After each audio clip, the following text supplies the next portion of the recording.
machinery in its cells and everything like that, even though it does not any longer engage in photosynthesis. And when it does parasitize something, it cannot engage in saprotrophic processes, for instance. It cannot, like, consume a dead thing, right? What it does is it taps into another plant system and absorbs the sugars from that other plant, right? So it's operating, sucking the pre-photosynthesized materials from another plant. It's not capable of consuming things or anything like that.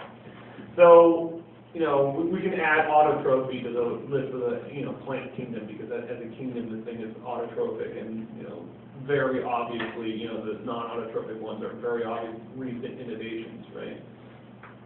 So they're multicellular, autotrophic, and they have another thing. They have cellulose cell walls and a matrotrophic embryo. Now, a matrotrophic embryo, what that means is that the mother feeds the embryo, right? And that's what sets them apart from some other photosynthetic, cellulose-bearing things. Like, we look at the life cycle.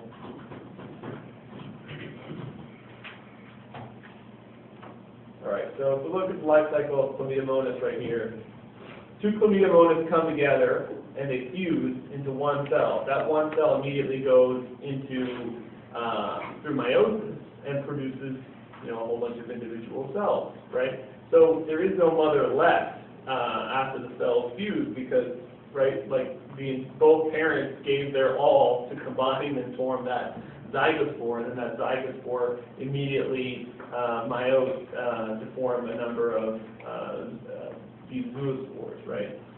So because of the life cycle there's no mother left, and there's no ability for the mother to support or feed or protect her offspring. However, we know in all the plants, the mother takes care of her baby, right? So we look at,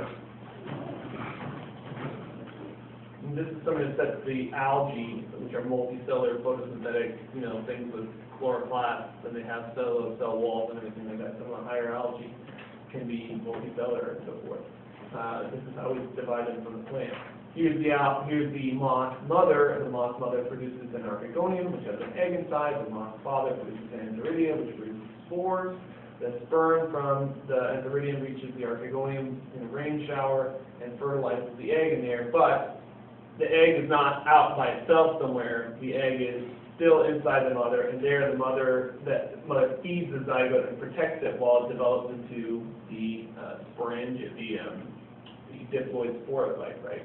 And the diploid sporophyte is anchored firmly into the mother and supported entirely by her, right, in these primitive plants. And we're seeing the higher plants, the sporophyte will eventually get big enough to move out of the house, finally, and support itself on its own, but it will still get its start supported by the megagametophyte, even if the megagametophyte itself has to be supported by the previous generation sporophyte, right? But always in plants, the female gametophyte supports the sporophyte when the sporophyte is first formed, right? So this is one of the aspects of the plant kingdom, that the mother feeds the baby, right?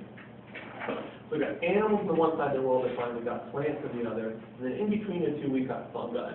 Like animals, they're heterotrophs, but unlike animals, they practice extracellular digestion. Like plants, they are sessile, they don't move, okay? They grow in like a root-like network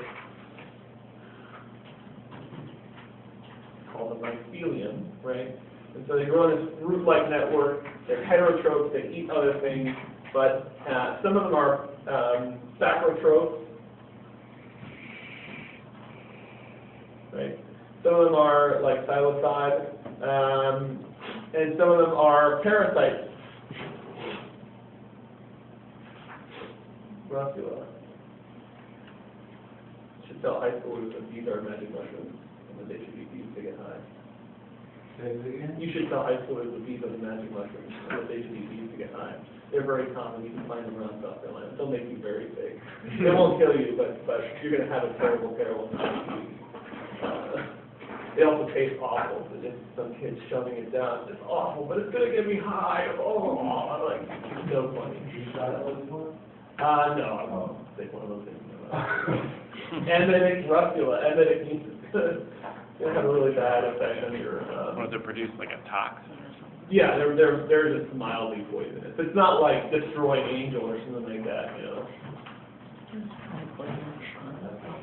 yeah, this is bad, this will kill you, right? And some of those deadly mushrooms actually taste delicious, right?